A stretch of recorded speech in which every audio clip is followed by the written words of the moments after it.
Topic है सामूहिक मांग एवं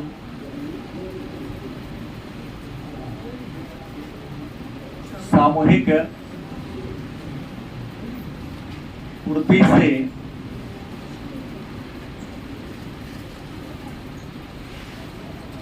संबंधित धारणाएं। सामूहिक मांग एवं सामूहिक पूर्ति से संबंधित धारणाएं। धारणाएं मतलब विचारधारा। धारणा का मतलब क्या होता है? तो साधारण बोलचाल की भाषा में यदि आपसे पूछा जाए कि सामूहिक मांग क्या है, सामूहिक मांग क्या है या सामूहिक मांग से आप क्या समझते हैं, तो हमको नहीं लगता है कि अगर शब्द पर आप थोड़ा सा प्रेशर डाल फोकस करें तो आपको इसको उतरना आएगा। सामूहिक, इसका अन्य नाम हो सकता है क्या? समग्र।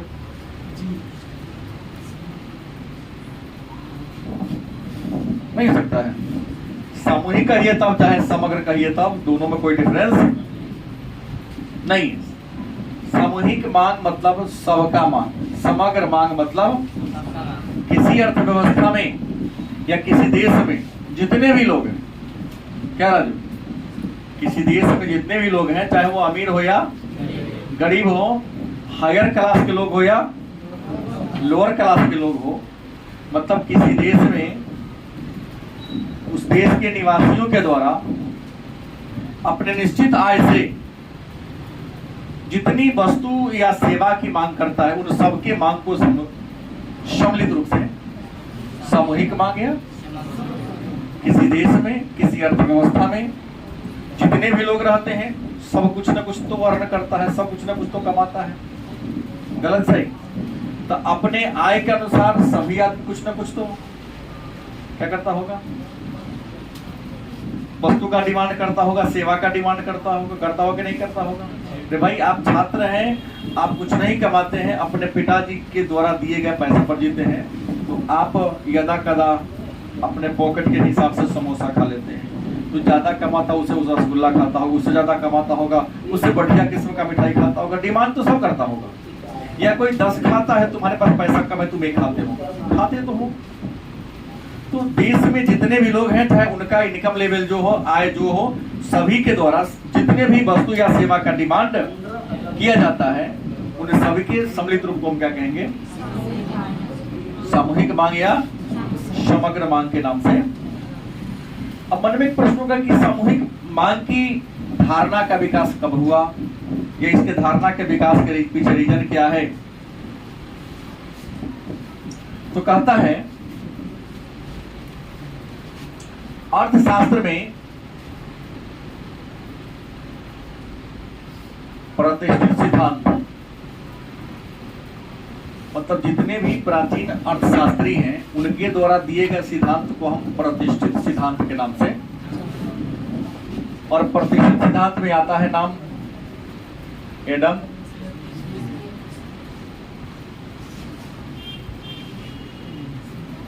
स्मिथ का। एडम स्मिथ के द्वारा दिए गए प्रतिष्ठित सिद्धांत,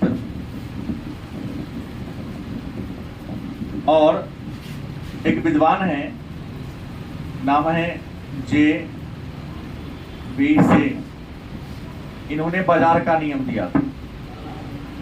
बाजार का, और बाजार के नियम को हम से का रहेगा, से के नियम को लिखो। से का नियम कौन दिया था? जे बी, मतलब बाजार के नियम। और बाजार का नियम कहता है कि पूर्ति अपनी मांग स्वयं उत्पन्न करती है। पूर्ति अपनी मांग स्वयं उत्पन्न करती है। पूर्ति अपनी मांग स्वयं उत्पन्न करती है। पूर्ति क्या है? परिभाषा दिया हूं, पढ़ाया हूं, पूर्ति के नियम पढ़ाया हूं, तो पूर्ति का कोई परिभाषा हमको बताएगा? एक दिए हुए समय में एक बाजार में एक विक्रेता एक निश्चित कीमत पर अपनी वस्तु की जितनी मात्रा को बेचने के लिए तत्पर होता है या तैयार होता है, उसी को कहते हैं पूर्ति। गलत से एक निश्चित कीमत पर एक निश्चित समय अवधि में एक विक्रेता अपने वस्तु के जितनी मात्रा को बेचने को क्या होता है? तैयार होता, बेचेगा तब ना, तब बाजार में पूर्ति करेगा, उसी को क्या कहते हैं? तो पूर्ति अपनी मांग। आपूर्ति का नियम क्या है? दाम कम होगा तो पूर्ति कम होगी। क्या दिमाग लगा था भाई, मांग का नियम जा रहे हैं। पूर्ति का नियम क्या है? यदि कीमत कम है तो मांग भी क्या? कीमत कम है तो पूर्ति, कीमत ज्यादा है तो पूर्ति। कि कम कीमत पर कम पूर्ति, ज्यादा कीमत पर। तो पूर्ति अपनी मांग स्वयं उत्पन्न करती है। वस्तु का कीमत कम होगा तो पूर्ति कम होगी, वस्तु की कीमत ज्यादा होगी तो पूर्ति भी क्या होगी? तो पूर्ति अपनी मांग स्वयं उत्पन्न करेगी ना करेगी? कीमत कम हो जाएगा तो पूर्ति घटा देगा, कीमत बढ़ेगा तो पूर्ति को क्या करेगा? बढ़ा देगा। सत्य बात है। लेकिन जेबीसी ने जो बाजार का नियम दिया था, इस नियम में इन्होंने कहा था कि अर्थव्यवस्था में सदैव पूर्ण रोजगार होता है। इन्होंने कहा था कि अर्थव्यवस्था में क्या रहता है? सदैव पूर्ण रोजगार रहता है। अर्थव्यवस्था में सदैव पूर्ण रोजगार रहता है। दूसरा इसने कहा कि अर्थव्यवस्था में अति उत्पादन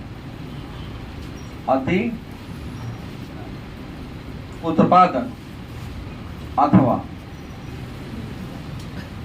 क्या होता है? न्यून उत्पादन की क्या होती है? कोई संभावना नहीं। कोई संभावना नहीं। अर्थव्यवस्था में सदैव पूर्ण रोजगार रहता है। सी ने कहा पूर्ण रोजगार मतलब ऐसी स्थिति जिसमें कोई भी लोग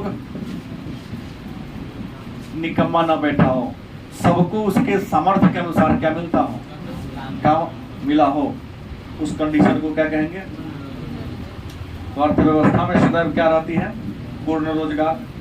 दूसरा, अर्थव्यवस्था में अति उत्पादन अथवा न्यून उत्पादन की कोई संभावना। अति माने क्या? ज्यादा, न्यून माने क्या? लेकिन ये नियम कब तक चला? तो 1929-30 में जो विश्वव्यापी मंदी आई तब तक चला। बाद में नियम क्या हो गया? फेल हो गया। क्योंकि आज के युग में अति उत्पादन भी है, न्यून उत्पादन भी। भले ही उद्योग में लागू ना हो, लेकिन कृषि में लागू होता है। कभी कभी उत्पादन इतना ज्यादा बढ़ जाता है कि मूल्य धरातल पर आ जाती है। कभी कभी उत्पादन इतना कम हो जाता है कि कीमत आसमान तक पहुंच जाती है। क्या पवन? घिउरा 10 रुपया में कै किलो? हाँ, तो बेचता है ना। कुशवाहा का टिकट 2 किलो गाँव में बिकाता है। 1 किलो पूछो इसे दूध का रेट कैसे किलो है? पानी कितना फेंकता है? नहीं फेंकता है। ये खरीदने वाला है। पानी मिला हुआ बेचारा खरीद भी कर देना, क्या कीमत जाने का? क्या टेंशन में अपने जिंदा है। तो अर्थव्यवस्था में अति उत्पादन और कम उत्पादन संभव नहीं है। लेकिन महामंदी के बाद ये नियम क्या हो गया? फेल हो गया। और फेल होने के पीछे रीजन है कि टेक्नोलॉजी का विकास ज्यादा हो गया। टेक्नोलॉजी का विकास क्या हो गया? ज्यादा हो गया। लेकिन एक बात तो फिक्स है, जो आपने शायद कल देखा होगा या पढ़ा होगा कि किसी भी अर्थव्यवस्था में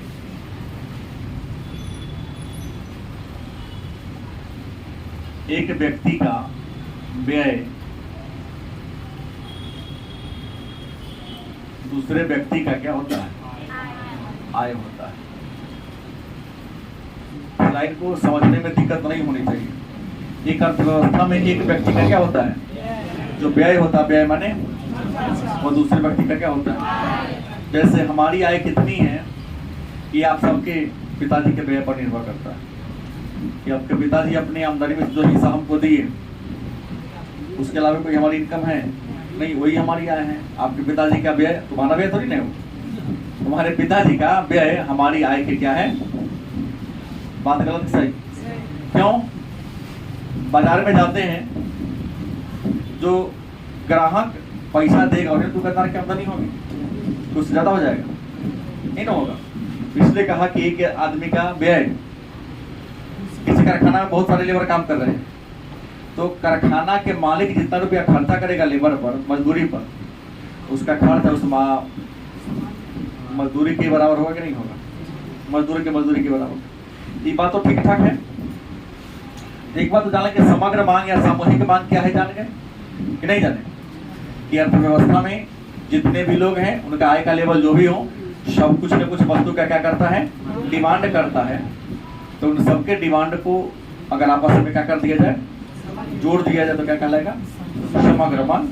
समग्र मांग को सामूहिक मांग भी कहते हैं। और सामूहिक मांग का सूत्र क्या होगा?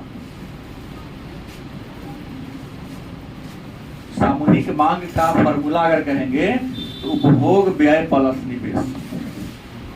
क्या होगा? उपभोग प्लस मतलब एडी बराबर सी प्लस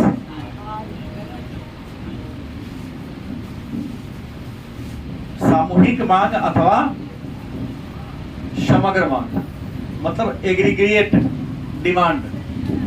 एडी बराबर क्या होगा? एग्रीगेट डिमांड इक्वल टू उपभोग व्यय। उपभोग को कहते हैं कंजम्पशन, और व्यय माने खर्चा, और प्लस यहाँ जोड़ का चीज निवेश मतलब इन्वेस्टमेंट, सी प्लस एडी बराबर व्हाट? एक नंबरी प्रश्न होगा ऐसा। सी प्लस आई ना होगा। सी मतलब उपभोग व्यय और आई मतलब क्लियर हो गया ना कि एक व्यक्ति का व्यय दूसरे व्यक्ति की आय के। क्योंकि सामूहिक मांग में क्या होगा कि उपभोग व्यय, आप जो अपने जरूरत के सामान को खरीदने के लिए जो खर्चा करते हो आपका व्यय कहलाएगा। और जो बच जाता है क्या करते हैं? निवेश करते हैं। जो बच जाता है उसे क्या करते हैं?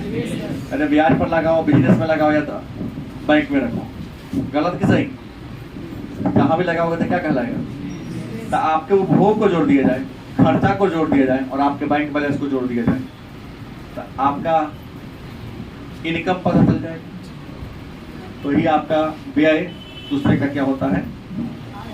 आय के बराबर होता है। अब है सामूहिक मांग या समग्र मांग के प्रकार कितने हैं?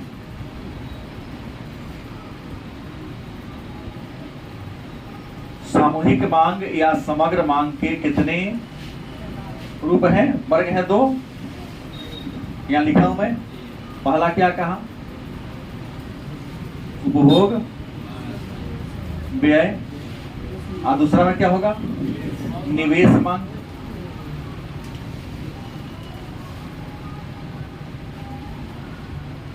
कहने का मतलब है कि आप सामूहिक मांग की बात करते हैं, तो किसी चीज का सामूहिक मांग करते हैं तो जो आपको प्राप्त होता है उसमें से कुछ पैसा अपने जरूरत के सामान को खरीदने के लिए खर्चा कर देते हैं, और जो बच जाता है उसे क्या करते हैं? या पैसा का डिमांड कर निवेश करने के लिए। आप लोग अपने पप्पा जी से पैसा क्या मांगते हैं? ये मत कहो कि बुक खरीदने के लिए, नहीं, बुक तो खरीद के लाइए देंगे, पानी पूरी खाने के लिए, सिंघाड़ा खाने के लिए। मैं लड़कों लोग ये करता है, सिंघाड़ा खाने के लिए डिमांड करता है। बाकी को टीचर का भी उनको देना, उनको आइडिया है। बुक तुम्हारे पास कम है, उनको आइडिया है, वो अपने कहते जो तुम्हारा बुक इतना का खरीद देना, पेंसिल खरीदना, पेन खरीद देना। उसके अलावा भी डिमांड करते हैं दिक्कत के लिए, उपभोग के लिए ना, कोई कारोबार शुरू करने हैं तो वहां पर लगाने के लिए। तो सामूहिक मांग के कितने रूप हैं? सामूहिक मांग काहे करते हैं? या तो उपभोग करने के लिए, नहीं तो निवेश करने के लिए। ये उपभोग दो प्रकार के होते हैं। उपभोग कितने प्रकार के होते हैं? दो प्रकार के। पहला क्या होगा? निजी उपभोग। और दूसरा क्या होगा? सार्वजनिक। क्या लगेगा? उपभोग। और निवेश मांग भी कई प्रकार का होगा? दो प्रकार का। क्या होगा? निजी, दूसरा सार्वजनिक। तो हमने तो पहला ही लाइन लिख दिया था, तो इसी को बार बार घुमा के किताब वाला लिख रहा है क्या जी? परिभाषा तो मैं यहाँ बोला हूँ, सामूहिक मांग या समग्र मांग क्या है, उसी को ना परिभाषा यहाँ मैं लिखा वर्गीकरण करके। एक अर्थव्यवस्था में जितने लोग हैं सब कुछ न कुछ डिमांड करता है। डिमांड खाली निजी व्यक्ति नहीं करता है, सरकारों करता है। चाहे वो निजी व्यक्ति हो चाहे निवेश केवल निजी व्यक्ति नहीं करता है, दुकान सरकारों के है ना।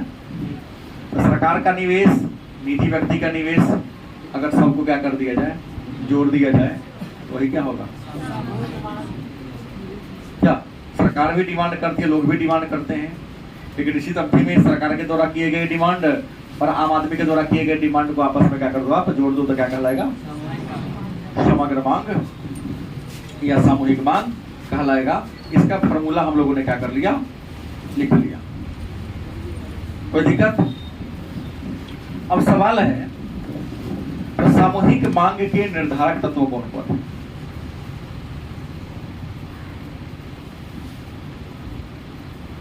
सामूहिक मांग के निर्धारक तत्व कौन कौन है? सामूहिक मांग के निर्धारक तत्व कौन कौन है? तो सामूहिक मांग के निर्धारक तत्व की बात करते हैं तो वह पहला है घरेलू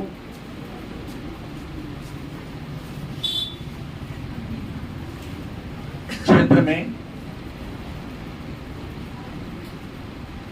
उपभोग व्यय। घरेलू क्षेत्र मतलब क्या हो गया? देश के भौगोलिक सीमा में। घरेलू क्षेत्र मतलब देश के भौगोलिक सीमा के अंतर्गत जो उपभोग पर व्यय होता है उसको हम घरेलू क्षेत्र में क्या कहेंगे? व्यय। दूसरा क्या होगा? निवेश, मतलब किसी कारोबार में रुपया को लगाना। निवेश अंग्रेजी में इन्वेस्टमेंट। और किसी कारोबार, जब कोई कंपनी घाटे में जा रही है तो उसके कुछ शेयर को बेच देना, और शेयर बेचोगे तो पैसा वहां से तो निकलवे करेगा, तुम्हारे पॉकेट में आ जाएगा। तो उसे अंग्रेजी हिंदी में कहेंगे विनिवेश, अंग्रेजी में डिसइन्वेस्टमेंट कहेंगे। किसी कारोबार में रुपया को लगाना निवेश, और रुपया को निकाल लेना क्या कहलाता है? तो घरेलू क्षेत्र में उपभोग पर व्यय, निवेश, इसके अलावा इसी बात को आएगा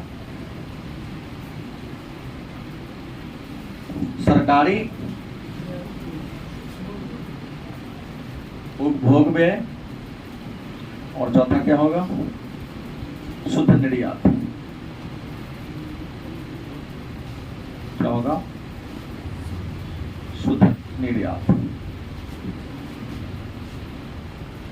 ये सामूहिक मांग के क्या है? निर्धारक तत्व है। कोई दिक्कत? अब इसी का जस्ट उल्टा लेके हम चलते हैं। सामूहिक मांग जान लिए तो एक मन में प्रश्न होगा कि सामूहिक पूर्ति क्या है या समग्र पूर्ति क्या है? ये ना बात होगा। इसके जस्ट उल्टा अगर हम बात लेके चले तो सामूहिक मांग अगर जान लिए, समग्र मांग जान लिए, तो समग्र पूर्ति क्या है या समग्र पूर्ति का मतलब क्या होता है?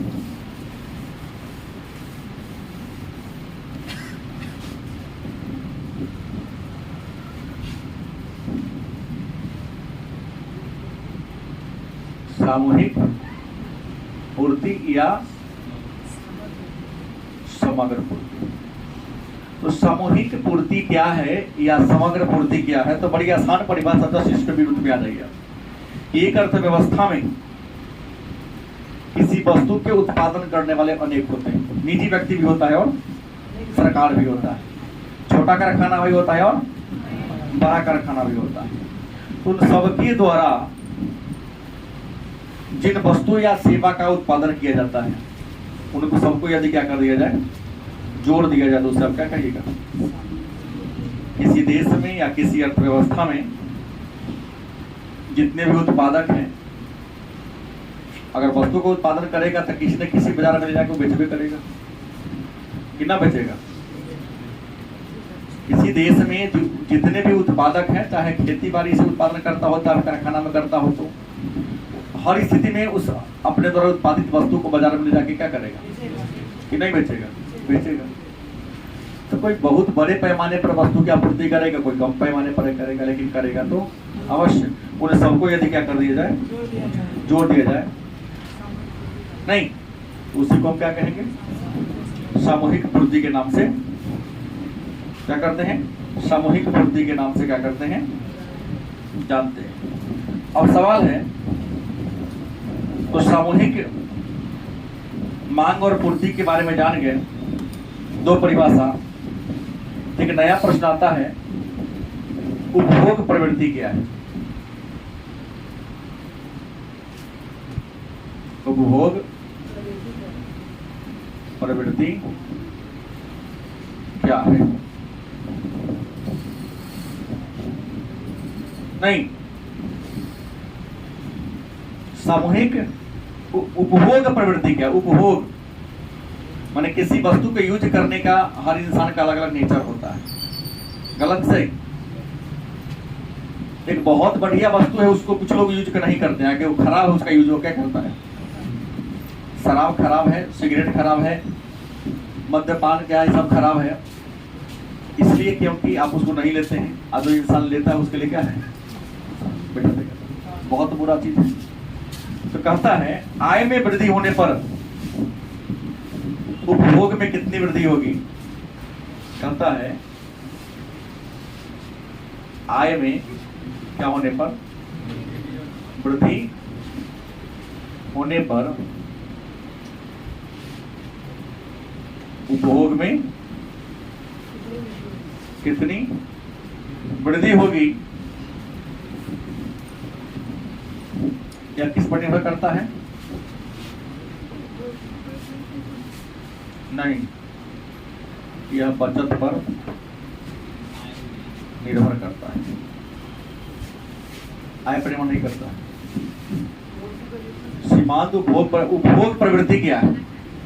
उपभोग प्रवृत्ति मतलब किसी वस्तु का यूज करने का प्रवृत्ति। तो कहता है, आय में वृद्धि होने पर आपका इनकम बढ़ा, उपभोग में कितना वृद्धि होगी? मान लिया कि आपका इनकम 10% बढ़ गया, तो आपका उपभोग कितना परसेंट बढ़ेगा? कितना एक अधिक करता है? क्योंकि जितना इनकम आपका बढ़ा बचा कितना नहीं आप, क्योंकि लोगों की मंशा होती है इतना बढ़ गया, अगल बगल क्षेत्र में खर्च कर देता है क्या नहीं? तो आय में वृद्धि होने पर उपभोग में कितनी वृद्धि होगी, यह निर्भर किस पर करता है? इसी को हम क्या कहते हैं? उपभोग प्रवृत्ति के नाम से क्या करते हैं? उपभोग प्रवृत्ति के नाम से जानते हैं। अब प्रश्न है, तो उपभोग प्रवृत्ति के प्रकार कितने हैं?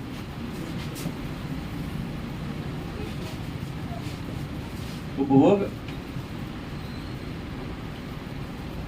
प्रवृत्ति के प्रकार की बात करते हैं। कितने प्रकार? 2 प्रकार होगा। एक सीमांत उपभोग प्रवृत्ति, दूसरा औसत उपभोग। उपभोग प्रवृत्ति क्या है? 2 अंक का प्रश्न है, कई बार पूछा गया है, बात समझ गए? आय में वृद्धि होने पर उपभोग में कितनी वृद्धि होगी, यह निर्भर किस पर करता है? इसी को उपभोग प्रवृत्ति कहेंगे। लेकिन उपभोग प्रवृत्ति के प्रकार कितने हैं? 2 प्रकार है। पहला कौन है? सीमांत उपभोग प्रवृत्ति, दूसरा कौन है? तो प्रश्न का सीमांत उपभोग प्रवृत्ति क्या है? कहता कुल उपभोग स्तर में परिवर्तन होने का, आपके कुल उपभोग स्तर में परिवर्तन होने का आय में किस अनुपात से परिवर्तन हो रहा है, या सीधा आसान शब्द में कहा जाए सीमांत उपभोग प्रवृत्ति। व्यक्ति का आय बढ़ जाता है, मान लिया व्यक्ति की आय पहले 100 रुपया था, कितना था, इसकी उपभोग प्रवृत्ति थी मान लो 80 रुपया, कितना था, लेकिन इसका आय बढ़कर 110 हो गया, कितना हो गया, तो इसका उपभोग कितना बढ़ जाएगा। कई बार देखिएगा इंसान का इनकम जिस दर से बढ़ता है उपभोग उस दर से घटता है। जिनकी इनकम ज्यादा होगी बचत ज्यादा होगी, जिनकी इनकम कम होगी बचत क्या होगी, बात मानते हैं कि नहीं। जिनकी इनकम कम होगी उसका बचत क्या होगा। और याद रखिए और बात है कि जिस व्यक्ति का इनकम का लेवल ज्यादा होता है ना उपभोग का खर्चा कम करता है, तो निवेश ज्यादा करता है। गरीबी का एक और रीजन इस टॉपिक से हमको अभी पता चला है। गरीब इसलिए गरीब है क्योंकि वो अपनी इनकम का मैक्सिमम हिस्सा उपभोग पर व्यय कर देता है, निवेश पर ध्यान नहीं देता है। क्या विकास, अगर वो निवेश पर ध्यान दे तो भी गरीब ना रहेगा। आगे सही बात है। तो सीधा है कि अगर मान लिया इसकी आमदनी 10 रुपये बढ़ गई 110 हो गया, उपभोग कितना बढ़ाएगा, तो पहले कितना था, तो मान लो कि 2 बढ़ा दिया 80 प्लस एक सीमा के बाद में आप पहले से जितना उपभोग करते थे उसके बाद आप जितना ज्यादा उपभोग बढ़ा देते हैं उसी को क्या कहते हैं, सीमा के अंत में जितना पहले से किसी वस्तु का यूज करते थे, इनकम बढ़ने के बाद आप जितनी मात्रा में या जितना अनुपात में या जितना प्रतिशत में उपभोग को क्या करते हैं, बढ़ा देते, उसे क्या कहते हैं। फिर है क्या औसत उपभोग प्रवृत्ति क्या है, तो आय का वह भाग जो उपभोग पर व्यय क्या किया जाता है, व्यय किया जाता है। आय का वह भाग जो उपभोग पर माने किसी वस्तु को खरीदने पर व्यय किया जाता है उसे औसत उपभोग प्रवृत्ति कहते हैं। इसको अंग्रेजी में क्या कहेंगे, सीमांत उपभोग प्रवृत्ति को मार्जिनल एमपीसी क्या कहेंगे, एमपीसी, ऐसे क्या कहेंगे, एपीसी, एवरेज कंजप्शन, हाँ कंज्यूम। तो कहता है कि आय का वो भाग जो उपभोग पर व्यय किया जाता है उसे क्या कहेंगे, औसत उपभोग प्रवृत्ति। आय का वो भाग जो उपभोग पर व्यय किया जाता है क्या कहते हैं, औसत उपभोग प्रवृत्ति, मतलब एपीसी। याद रहेगा। और सीधा बात है, चाहे एमपीसी हो चाहे एपीसी हो, यह निर्भर कथी पर करता है। तो मन में एक प्रश्न होगा, बचत क्या है। बचत कई परिभाषा है। पहला, आय माइनस व्यय, माने आय और व्यय के अंतर को क्या कहते हैं, क्या आय और व्यय के अंतर को क्या कहते हैं। इसी को लिख सकते हैं, आय का वह भाग जिसका उपभोग नहीं होता है। आय का वो भाग जिसका उपभोग नहीं करेगा तो बैंक में रखिएगा, निवेश हुआ ना। आय और व्यय के अंतर को, आय का वो भाग उपभोग नहीं होता है, या आय का वह भाग जिसका क्या होता है, व्यय होता है, सॉरी इसका निवेश होता है। क्यों सही क्या होता है, आय का वो भाग जो क्या होता है, क्या कहलाता है? एक नया परिभाषा फिर हमको मिल गया। निवेश बराबर होता है किसके? निवेश किसके बराबर होते हैं? मतलब किसी कारोबार में पैसा को लगाना क्या कहलाता है? निवेश कहलाता है। आप निवेश उतना ही करेंगे जितना क्या होगा आपका बचत होगा, क्योंकि पूरा इनकम आप निवेश में नहीं करेंगे। दिखाइएगा तो बचत का परिभाषा हमने 4 तरीके से दिया। किताब में है कि नहीं मैं तो नहीं जानता हूँ, लेकिन तर्क देखिए कोनो परिभाषा गलत नहीं है। आय और व्यय के अंतर को, आय का वो भाग जिसका उपभोग माने खर्च नहीं होता है बचत कहलाता है।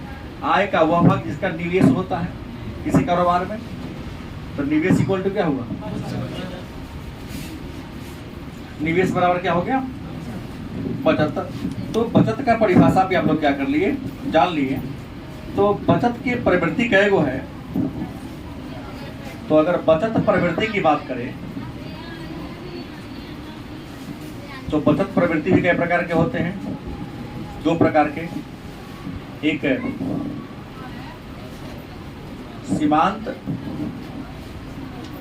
बचत प्रवृत्ति, क्या जी? सेम। दूसरा होगा औसत बचत प्रवृत्ति। तो प्रश्न में होगा कि सीमांत बचत प्रवृत्ति क्या है और औसत बचत प्रवृत्ति क्या है? सीमांत बचत प्रवृत्ति और औसत बचत प्रवृत्ति की बात करें तो औसत बचत प्रवृत्ति का परिभाषा होगा कि औसत बचत अर्थव्यवस्था में आय का वह भाग है। औसत बचत प्रवृत्ति अर्थव्यवस्था में आय का वह भाग है जो एक रोजगार स्तर पर एक दिए हुए कुल बचत और कुल आय का अनुपात होता है। आसान शब्दों में लिया जाए तो औसत बचत क्या है? तो किसी व्यक्ति की या किसी अर्थव्यवस्था में किसी व्यक्ति के द्वारा या किसी अर्थव्यवस्था में एक वित्तीय वर्ष में या एक निश्चित समयावधि में जितना भी आय प्राप्त किया जाता है, गलत सही, जितना भी आय प्राप्त किया जाता है उपभोग में घटा देने के बाद जो शेष रह जाता है उसे कुल दिनों की संख्या से यदि आप क्या कर दें तो उसे क्या कहलाएंगे? औसत बचत प्रवृत्ति। जैसे एक व्यक्ति एक महीना में 200 बचाता है, एक महीना में 100 बचाता है, एक महीना 500 बचाता है, किसी महीना में 700 बचाता है, किसी महीना में 50 रुपया बचाता है, किसी महीना में 2000 बचाता है। इसकी औसत बचत प्रवृत्ति क्या होगी? तो 2000 प्लस 500 2500, एक 2600, 2 2800, 7 50 3500, क्या आ गया? 3500 50 भागा 6 लगभग 6 6 36 एवरेज पॉइंट में होगा, लेकिन लगभग 6 से हो गया। तो एक निश्चित समयावधि में जितना भी आप बचत करते हो उन सबको योग को हम औसत बचत प्रवृत्ति के नाम से। सीमांत बचत प्रवृत्ति, आप हर दिन कुछ ना कुछ आय करते हैं और अपने आय का वह हिस्सा जो प्रतिदिन थोड़ा बचाने का क्या करते हैं? प्रयास करते हैं। जैसे दुकानदार को देखिएगा, हर दुकानदार अपने एक एजेंट रखे हुआ है, प्रतिदिन शाम में आता है अपने हैसियत के हिसाब से, कभी 10 रुपया, कभी 50 रुपया, कोई 100, कोई 500 जमा करता है और दिखाता है। कभी देखें आप लोग? करता है ना? तो एक व्यक्ति या कोई अर्थव्यवस्था अपने आमदनी का एक हिस्सा प्रतिदिन नहीं, जो बचत के रूप में एक तरफ इकट्ठा करता है, जमा करता है, उसे क्या कहेंगे आप? सीमांत बचत प्रवृत्ति। जरूरी नहीं कि एक दिन 1 लाख बचत किया जाए। आप 1 रुपया अगर प्रतिदिन करते हो तो 1 वर्ष में कितना हो जाएगा आपको पता भी नहीं चलेगा, और एक मोटी रकम आपके पास आ गई।